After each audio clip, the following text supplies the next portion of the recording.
Salam Bapak Ibu Saudara yang terkasih dalam Kristus Yesus Tuhan kita. Berjumpa kembali dalam program Sapaan Gembala BPT Jabatara.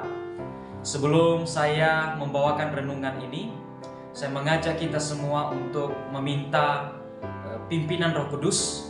Karena itu mari kita bersatu dalam doa. Bapa yang baik, Allah yang kami sembah, dalam nama Tuhan Yesus, kami bersyukur untuk pemeliharaanmu dalam kehidupan kami Tuhan. Saat ini kami mau mendengarkan firman-Mu. Biarlah firman yang kami dengarkan dapat meneguhkan, menguatkan, serta meyakinkan kami akan kasih Allah di dalam kehidupan kami. Dalam nama Tuhan Yesus kami berdoa dan bersyukur. Amin. Bapak Ibu Saudara yang terkasih, pada kesempatan ini saya memberikan judul renungan, yaitu pelayanan dengan hati yang bercahaya. Sekali lagi saya ulang, yaitu pelayanan dengan hati yang bercahaya. Kita dapat melihat di dalam Yohanes pasal 14 ayat yang ke-27. Saya akan bacakan bagi kita semua. Demikian firman Tuhan. Damai sejahtera ku tinggalkan bagimu, damai sejahteraku kuberikan kepadamu, dan apa yang kuberikan tidak seperti yang diberikan oleh dunia kepadamu. Janganlah gelisah dan gentar hatimu. Sekali lagi saya bacakan bagi kita. Demikian firman Tuhan. Damai sejahtera ku tinggalkan bagimu, damai sejahtera ku kuberikan kepadamu, dan apa yang kuberikan tidak seperti yang diberikan oleh dunia kepadamu. Janganlah gelisah dan gentar hatimu. Bapak Ibu Saudara yang terkasih dalam nama Tuhan Yesus Kristus, ada satu pujian yang saya suka sekali. Judulnya yaitu Tiada Lebih Indah Ku Melayani Yesus. Nah, pada kesempatan ini saya akan membawakan lagu ini sebagai pendahuluan renungan saya pada hari ini.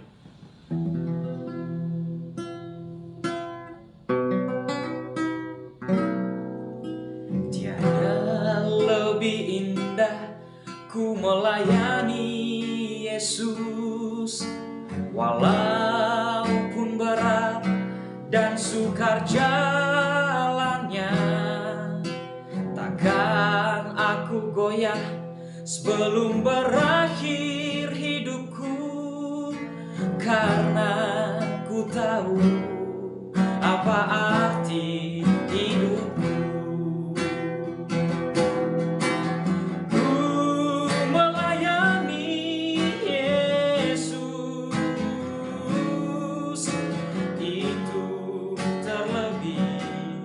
Dari semua ku melayani Yesus, itu terlebih indah. Bapak Ibu Saudara yang terkasih dalam nama Tuhan Yesus Kristus, pujian ini menyatakan yaitu tiada lebih indah ku melayani Yesus, walaupun berat dan sukar jalannya. Bapak Ibu Saudara, dalam konteks ini perlu kita ketahui bahwa pelayanan itu tidak semulus jalan tol. Pelayanan itu tidak seindah yang kita pikirkan. Kenapa? Karena ada banyak kerikil-kerikil kehidupan yang harus kita lewati di dalamnya. Ada banyak rintangan yang harus kita selesaikan. Dan untuk menyelesaikan itu, Bapak Ibu Saudara, butuh yang namanya hati yang bercahaya. Sebagaimana judul renungan pada kesempatan ini adalah pelayanan dengan hati yang bercahaya. Sebagaimana kita dapat melihat di dalam pelayanan Yesus ketika Ia datang ke dunia. Di dalam pelayanan yang Yesus lakukan, Bapak Ibu Saudara, ada banyak tantangan, ada banyak rintangan, ada banyak cobaan yang Yesus lewati. Mulai dari bagaimana iblis mencoba Yesus. Lalu yang kedua, bagaimana para pemuka agama, orang-orang Farisi berusaha menyingkirkan Yesus. Lalu bagaimana murid-muridnya mengkhianati Yesus hingga sampai kepada penyiksaan, penderitaan yang Yesus tanggung di atas kayu salib. Tetapi luar biasa Bapak Ibu Saudaraku yang terkasih dalam nama Tuhan Yesus Kristus. Tuhan Yesus dapat melewati semua tantangan pelayanan itu dengan hati yang bercahaya, dengan sukacita, dengan penuh damai, tanpa ada rasa penyesalan satupun di hati Yesus. Justru kalau kita dapat melihat Bapak Ibu Saudara, di dalam pelayanan yang Yesus lakukan, sekalipun ada banyak tantangan, sekalipun ada banyak rintangan, tetapi Tuhan Yesus selalu berusaha untuk melakukan pelayanan itu dengan hati yang bercahaya. Supaya apa? Supaya nama Tuhan dimuliakan, supaya nama Tuhan diagungkan, supaya nama Tuhan ditinggikan di dalam pelayanan yang Yesus lakukan. Bahkan lebih luar biasanya lagi Bapak Ibu Saudara, lewat pelayanan yang Yesus lakukan, dunia semakin percaya bahwa Yesus adalah Anak Allah, Juru Selamat dunia. Ada amin? Bapak Ibu Saudaraku yang terkasih dalam nama Tuhan Yesus Kristus. Demikian juga di dalam kehidupan pelayanan kita sebagai orang-orang percaya. Mari kita meneladani kehidupan pelayanan Yesus, agar di dalam pelayanan kita senantiasa memuliakan Tuhan, senantiasa meninggikan Tuhan, senantiasa nama Tuhan diagungkan di dalam pelayanan yang Tuhan percayakan dalam kehidupan kita. Bahkan kalau bisa Bapak Ibu Saudara, agar di dalam pelayanan kita senantiasa orang-orang di sekitar kita dapat menjadi percaya bahwa Yesus adalah Anak Allah Juru Selamat dunia. Ada amin Bapak Ibu Saudara? Luar biasa Bapak Ibu Saudara. Oleh karena itu dalam konteks ini, di dalam Yohanes pasal 4 ayat yang ke-27, ada dua prinsip pelayanan dengan hati yang bercahaya yang Yesus ajarkan kepada murid-muridnya sebelum Yesus terangkat ke surga. Prinsip yang pertama adalah hidup dalam damai sejahtera dengan Allah. Kita dapat melihat di ayat yang ke-27 ini dikatakan, damai sejahtera ku tinggalkan bagimu, damai sejahtera ku berikan kepadamu, dan apa yang kuberikan tidak seperti yang diberikan oleh dunia ini kepadamu. Bapak Ibu Saudara yang terkasih, di sini Tuhan Yesus sudah mengerti bahwa murid-muridnya akan mengalami tantangan, murid-muridnya akan mengalami rintangan di dalam pelayanan mereka ke depan. Oleh karena itu, Yesus menasehati dan menghibur serta memberkati murid-muridnya dengan damai sejahtera. Supaya apa? Supaya murid-muridnya tetap kuat, tetap kokoh di dalam pelayanan yang Tuhan Yesus percayakan kepada mereka.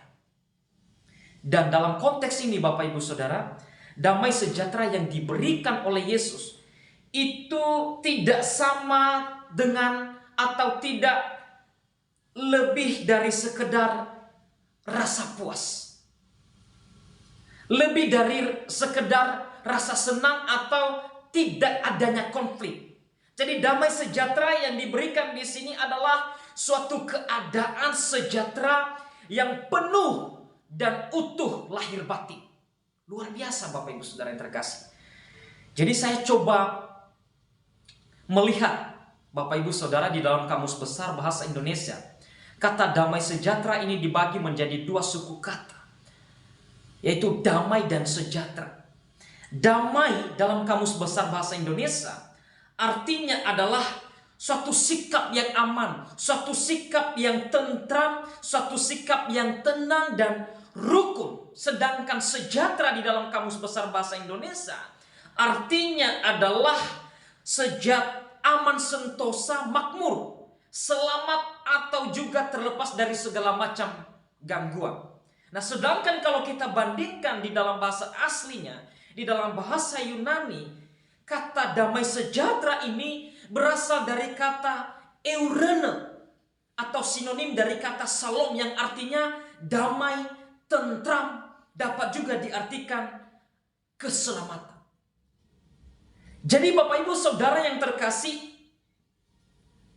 ini dapat dimengerti bahwa kita yang hidup di dalam damai sejahtera dengan Allah akan memperoleh keselamatan. Kita yang hidup di dalam damai sejahtera dengan Allah akan memperoleh kerukunan, akan memperoleh ketentraman. Dan bahkan di dalam arti ini Bapak Ibu Saudara, dikatakan oleh firman Tuhan, kita yang hidup di dalam damai sejahtera dengan Allah akan dijauhkan atau dilepaskan dari segala macam gangguan. Bapak Ibu Saudara, ini luar biasa sekali firman Tuhan ini. Dan di sini saya mau katakan bagi kita bahwa damai sejahtera yang sejati adalah hanya kita dapat miliki di dalam Tuhan kita Yesus Kristus. Itu yang pertama. Prinsip yang kedua dalam pelayanan dengan hati yang bercahaya, yaitu jangan gelisah dan gentar hatimu. Sebagaimana di ayat yang ke-27, di ayat yang terakhir ini dikatakan, setelah Yesus menyatakan kepada murid-muridnya, damai sejahtera kuberikan kepadamu, apa yang kuberikan tidak seperti yang diberikan oleh dunia kepadamu. Lalu kata terakhirnya adalah, janganlah gelisah dan gentar hati. Itu yang kedua. Dalam bagian ini Bapak Ibu Saudara, Tuhan Yesus ingin mengajarkan murid-muridnya agar tidak terlalu khawatir, agar tidak terlalu takut di dalam menghadapi berbagai tantangan, berbagai rintangan di dalam pelayanan mereka ke depan.